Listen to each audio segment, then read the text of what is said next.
new people coming to the table to talk about blockchain. I think Philippine Blockchain Week, if there's any sort of legacy that it can claim, it's that it's really brought together a lot of traditional players to start talking about blockchain and how it can work for us, which I think is a great positive. And then with that, I think maybe I'll throw it to you, Muna. What are your takeaways from the last kind of weeks of conferences? You know, how has the ecosystem evolved as far as you're concerned? Where do you see it headed? And what have you been up to in the past couple of days? Okay, like honestly, I'm glad to see like more and more of even the audience being more like they question more.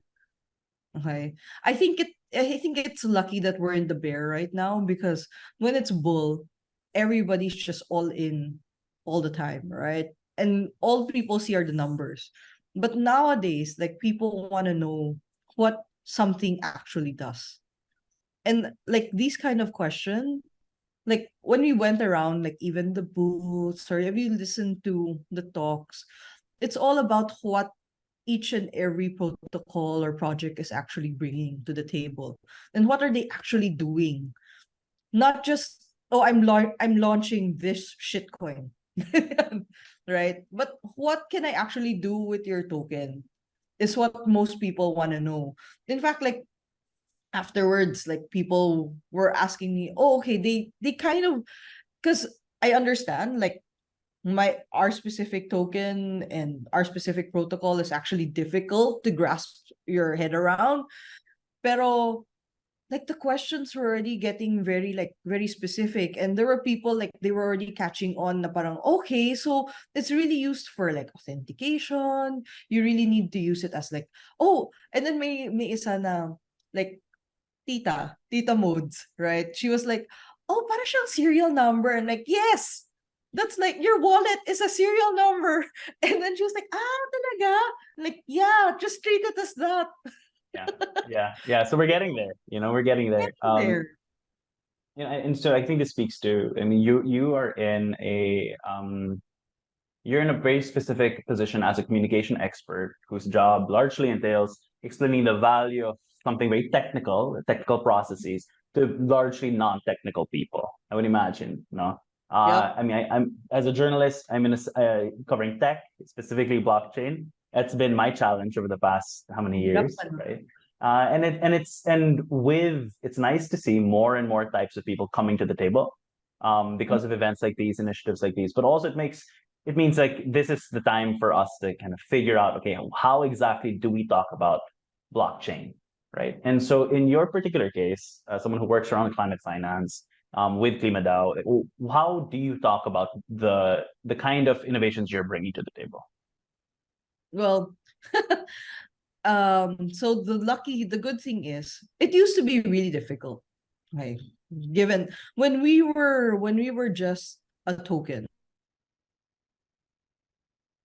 Okay. It was really difficult to actually discuss like what our project does and what our motivations were. But because we had that initial funding, we were actually able to create an actual product that enables you to, easily offset.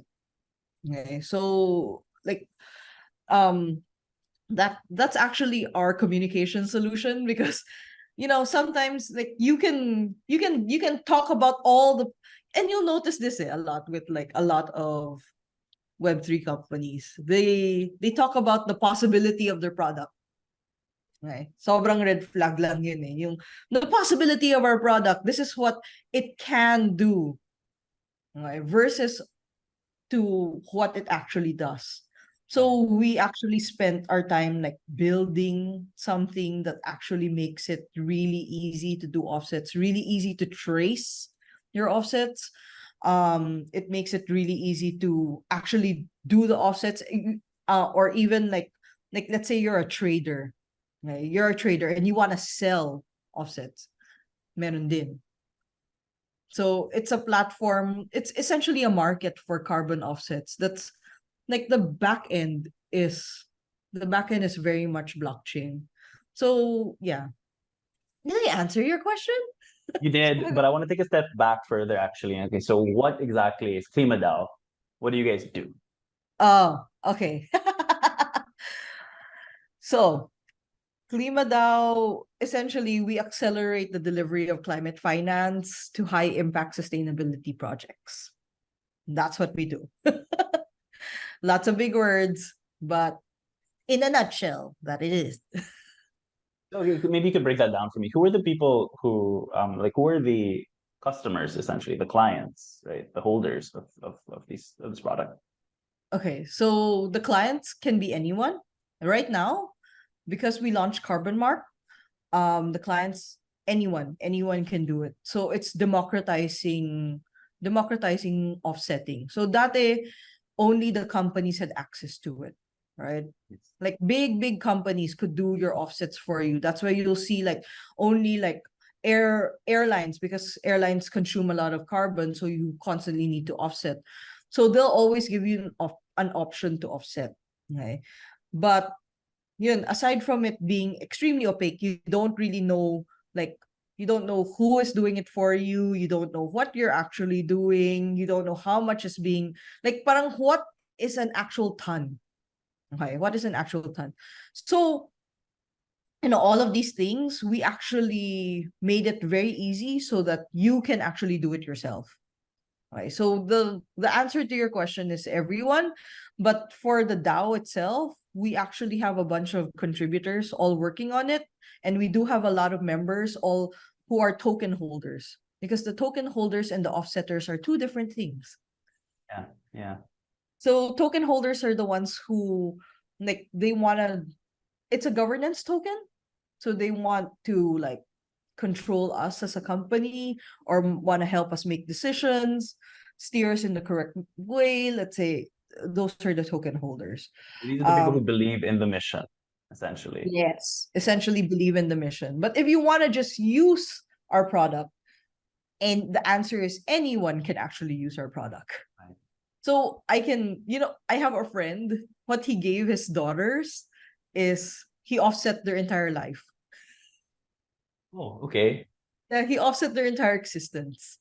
Okay, so So okay, I think this is a good opportunity then, yeah. to describe when you talk about carbon offsetting. All right, so carbon offsetting, as I understand it now, and here is where you can call me an idiot, right? So my understanding of carbon offsetting is, we just through our daily lives, the way we interact with society, we produce carbon, right, and we put Mhm. it out into the world, and that negatively impacts the environment. And there are ways for us to, but there are ways for us to offset those carbon emissions, what we're producing. And that process of offsetting, that's exactly where you guys are innovating. You mentioned that airlines have to offset because they put out so much Mhm. carbon. As individuals, we also need to recognize that we do the same thing throughout our lives. Mhm. Okay, so now how do I offset the carbon that I produce just by being?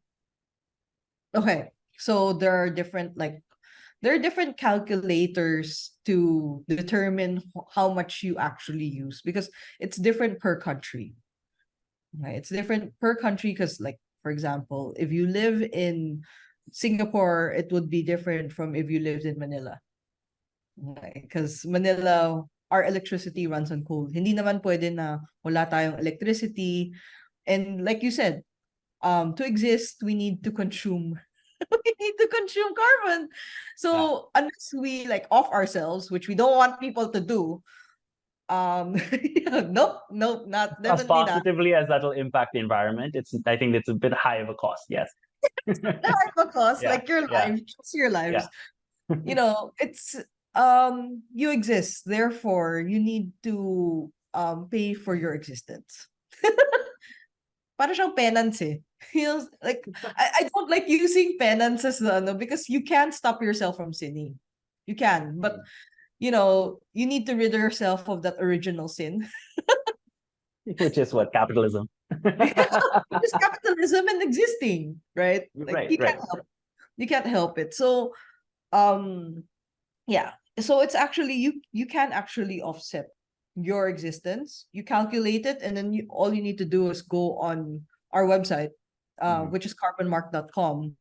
And mhm. then when you're on carbonmark.com, as in there's a very easy step by step process to doing it. It's designed so that it's super easy for you to use.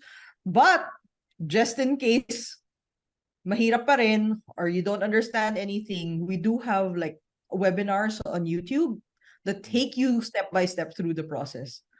And you can see like, okay, let's say I don't have a MetaMask. I don't have a DeFi wallet.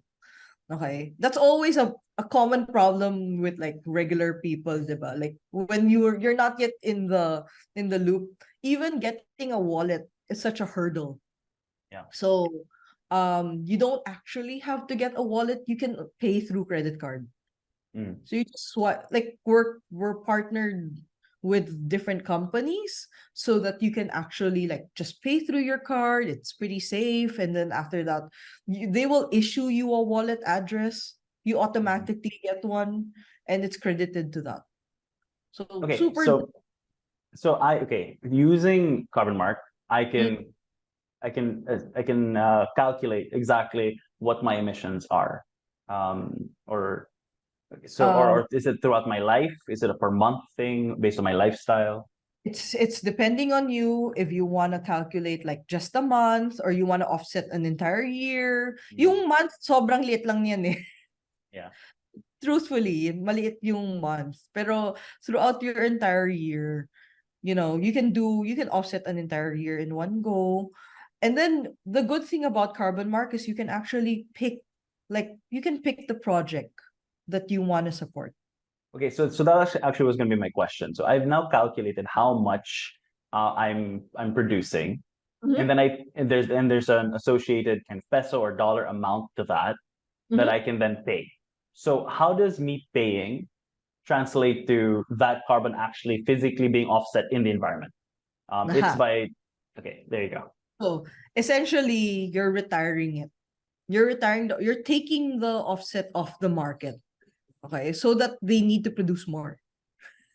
Mm, To produce more. And then the more they produce, the more they get more finance because they produce more, so they need to register more. And then the more they register, the more we bring on chain. And after that, you know, it depends on what project kasi. So technically, like if you support like a forestry project, it mm, actually helps like teka, it actually helps like ang mga agroforestry na projects also. So essentially, parang forestry projects create sustainable agroforestry, and then essentially it increases like the resilience of food systems. right, So then there's less hungry people. So it affects a lot of things. So pwede din renewable energy. Renewable energy is like it makes it more sustainable for communities, so therefore more affordable energy. So there's a very much a trickle down effect right. from. And so it's these projects that are essentially offsetting. I'm just trying to get the grand algorithm behind it, is the grand logic behind it is. So these projects are the ones that are offsetting the carbon that we produce just through our lifestyles. Yes. And what KlimaDAO does through its system is it facilitates the transfer of that value, so that whatever you're producing, there's a peso amount associated with that, and that peso amount goes to Dollar. these projects. Yes, Dollar dollar. amount, there's a fiat amount or a crypto amount, but Yes. there's a dollar amount There's a that dollar goes to amount. these projects. Fantastic. Okay. Okay. So I think that's very clear. Now, like you said, traditionally in the past, how many decades, it's been large corporations and governments who have really concerned themselves with carbon offsetting, Mhm. largely because these systems have to work at scale for them to be feasible, right? Mhm.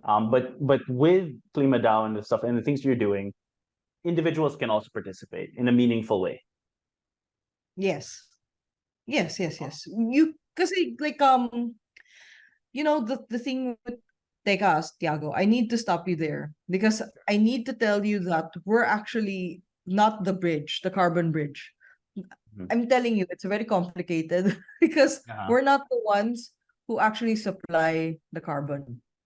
Mhm. So the process is we actually have carbon bridges and carbon bridge partners like Toucan, Moss, and C3. They're the ones who supply us with the carbon, and then we're actually the market. Yeah, right. Oh yeah, we're the market. So iba yung ano, so I can't actually say like, okay, it's like a direct. Yes. Yes, I But will. this ecosystem of partners that you put together, you guys playing as the market, have made it possible for individuals like myself, idiots Correct. like me, to offset the the carbon that I produce. Yeah, I highly doubt you're an idiot, but yes. Yes. Any individual will be able to offset their carbon. Any. So like big players before used to like corner the market. Nice. In fact, like parang you didn't even have access. You didn't even have access to it at all. And you know, there's a whole chant in like decentralized finance, right? It's essentially taking away power from centralized finance to give to everyone, right? Right. So the way it is, it's the same thought, it's in the same spirit, because we don't want just the powerful to have all the power. And then like before, like when somebody has centralized systems, everything's opaque. People just don't realize it's opaque, right? Like I was talking to an auntie just the other night, excuse me, just the other night, and she was like, but I can trust the bank more than I can trust, a decentralized system. And I'm like, well, in the bank, when you give them their money, if they close, what happens to your money, right? You're not holding hard cash. I do still have aunts and uncles who hold hard cash, but that's a whole different issue. you know, but that particular aunt, she was like, yeah, but they give you contracts, and like, how many of us actually read those contracts and remember every single detail of the contract that we sign, Right. right? Yeah. um and most likely your contracts will state, if they call for like bankruptcy or something, if they close, what happens to your money? They'll probably give you like a small amount back, but not the whole amount. Right. And then what are you gonna do? Because the banks control everything. Like, banks are based on trust. You've put so much trust to them that it's now opaque. It's the same thing with like all these cars. I mean, there's a reason why, diba? Like now, like just this week, like Wall Street came out with the fact that they were shorting mga ESG, mga environmental sustainability na stuff. And the reason why they're shorting it is because it's been so opaque, right? Like you don't Right. know what's going on behind everything. People are it's like double, it's like very much scam upon scam. Mm. But if you're able to, that's why we think we're the solution, is because if you're able to tokenize, everything becomes transparent. Yeah. You can't you know what the traders would do pa dati? They would resell you like previously retired, like they'd sell you the same offsets again and again. Mm. So I go to this company, I'll sell them this amount of offsets. I'll go to this company, I'll sell them again. We call them zombie credits. Right. Okay. And it's really a scam. But if you put a serial on every single one of them, hindi mo na magagawa yan. And that's what Right. token, right? So No, okay, yeah. I think it's clear. Okay, so I mean that's the logic behind, because my next question was going to be comparing the traditional way of doing things to how you're doing it with KlimaDAO. Where does blockchain come in? And I guess it's precisely that. It's making this a trustless system. You don't need to trust me at all. You don't need to. It doesn't matter who you're dealing with. Everything's on the chain, right? Yeah. It's up to you to peruse, in fact. Like you can easily, like, let's say you don't believe in reforestry projects. You don't believe in reforestry projects. You're like, okay, reforestry projects don't really help the environment because of blank, blank, blank, like picking the Right. wrong trees, picking the wrong seeds. Yeah. Ang daming issues niyan.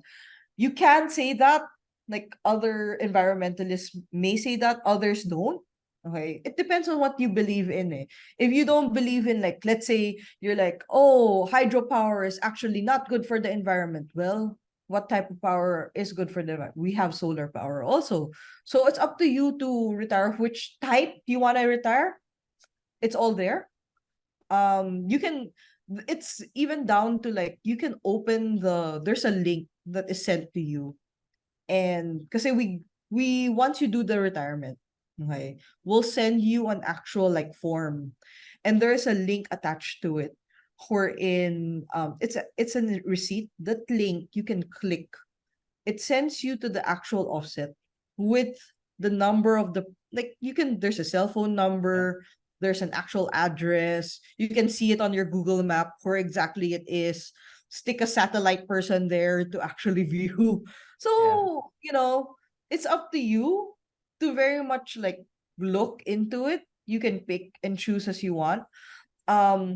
Yeah, there was like, I was even asking our sales guy the other day, I was like, hey, I'm wondering about this specific project. Is it okay? Because it seems like it's so easy to get like verified. And he's like, you know, it's a good question to ask, because then you could just say like, I don't want to support that and support something else. Because like I personally like supporting, like, there's a specific project that I find really interesting. It's like they're preserving the Amazon. So what they've done is they've tokenized like each part of the Amazon so that they don't sell it to loggers. Ah, Yeah. interesting. So it's Moss, it's the Moss token essentially. It's like the whole Yes, of like the Amazon forest. Luis has been buying up land, and each of that land parang pinoprotect niya isa-isa. Anyway, that's so cool. it's very cool. It's like Yeah, because it's a financial incentive, he doesn't sell it na. yeah, Aside from that, there's another thing why it's better to be on chain. Because before, also why they had like a corner of the market, it would take long to source. Like traders would, parang you needed to trade, you needed to deal with so many people. But yeah. now you only deal with us. So Mm, ang dali lang. Parang you can, like, Philippine Blockchain Week, I did that purchase in like 5 minutes.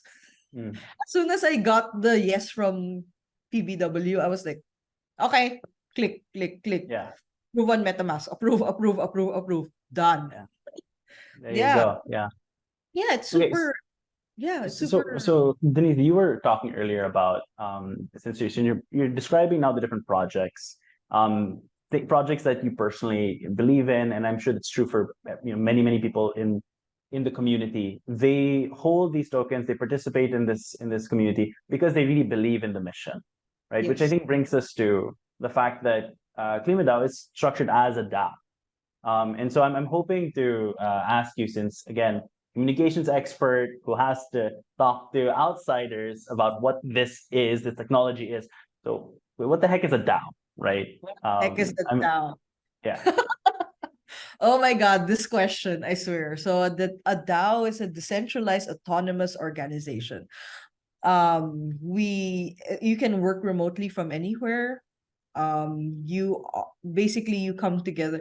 So different DAOs have different styles. It's a very utopian ideal. I'm gonna put it out there. It's a very utopian ideal where each person contributes their speciality. Okay.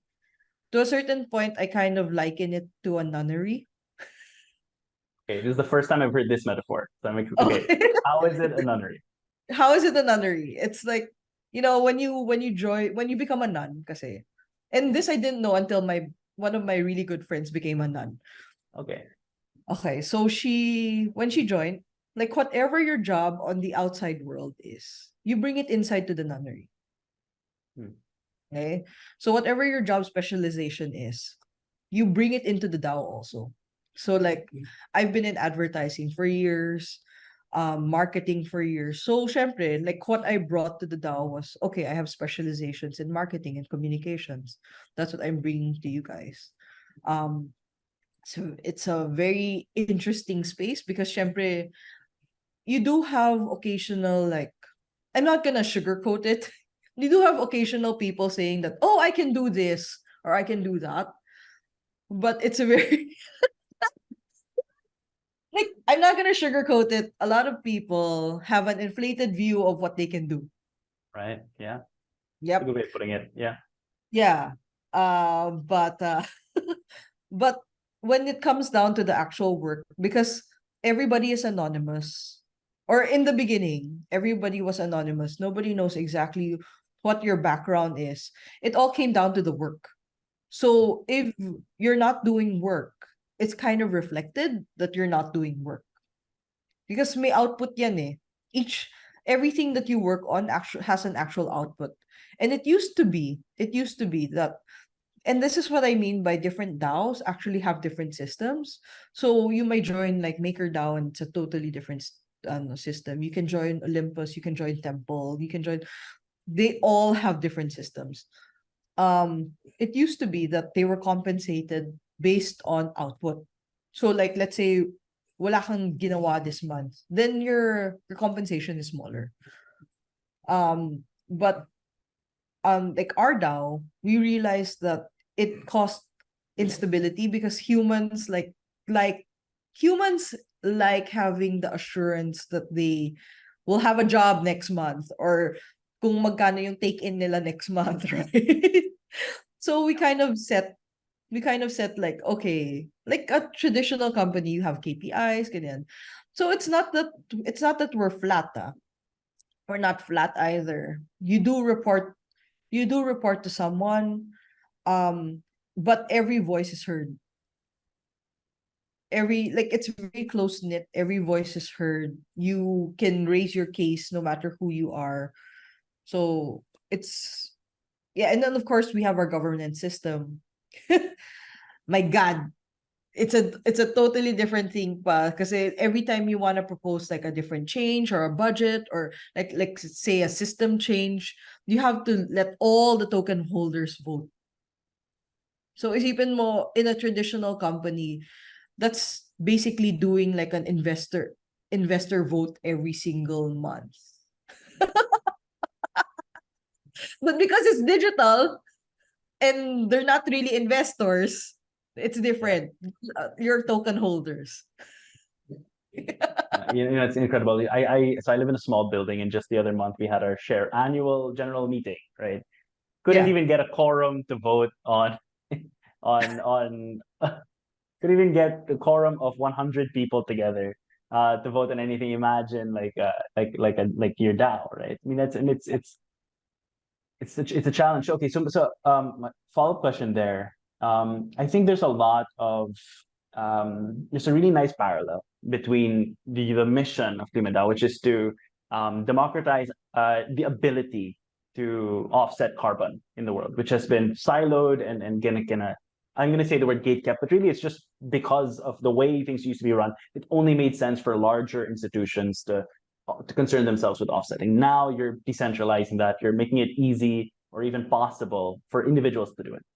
Yes. Similarly, like there's a great parallel to the way that you actually run this organization, which is as a DAO. I think that's really incredible. And from your perspective and understanding of DAOs, when does it make sense for a community to be a DAO, and when does it not make sense for them to be a DAO?